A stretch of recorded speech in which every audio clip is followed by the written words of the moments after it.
Mkuu wa majeshi ya Israel Luteni Jenerali Eyal Zamir anaripotiwa kufanya ziara ya siri katika Umoja wa Falme za Kiarabu UAE wakati wa vita kati ya Israel na Iran. Kwa mujibu wa shirika la utangazaji la umma la Israel Kan, Zamir aliambatana na maafisa wengine wa kijeshi katika safari hiyo ya faragha kwenda taifa hilo la Ghuba. Ripoti hiyo ilisema wakati wa ziara hiyo, Zamir alikutana na viongozi wa UAE akiwemo rais wa nchi hiyo Mohammed bin Zayed Al Nahyan.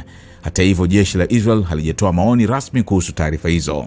Ripoti hiyo imeibuka siku chache baada ya waziri mkuu wa Israel Benjamin Netanyahu kusema kuwa naye alifanya ziara nchini UAE wakati wa vita dhidi ya Iran, madai ambayo baadaye yalikataliwa rasmi na serikali ya UAE. Katika taarifa yake, UAE ilisisitiza kuwa mahusiano yake na Israel yako wazi na hayafanywi kwa siri. Wakati huo huo, vyombo vya habari vya Israel pia viliripoti kuwa viongozi wa idara za ujasusi za Israel zikiwemo Shin Bet na Mossad walifanya safari kwenda UAE wakati wa vita hivyo kwa ajili ya uratibu wa masuala ya kiusalama na kijeshi. Mapema wiki hii, maafisa waandamizi wa Marekani walithibitisha pia taarifa zilizokuwa zimeripotiwa awali kuwa Israel ilituma mfumo wa ulinzi wa anga wa Iron Dome nchini UAE pamoja na wanajeshi wa kuendesha mfumo huo wakati wa vita dhidi ya Iran.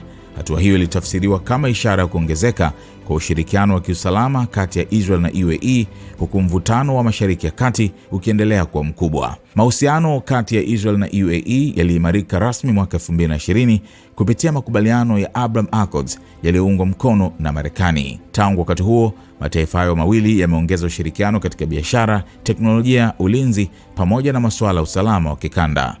Ripoti za ziara za siri za viongozi wa juu wa Israel nchini UAE zinaendelea kuongeza mjadala kuhusu kiwango cha ushirikiano wa kiusalama kati ya pande hizo mbili, hasa katika kipindi cha mvutano mkubwa na Iran.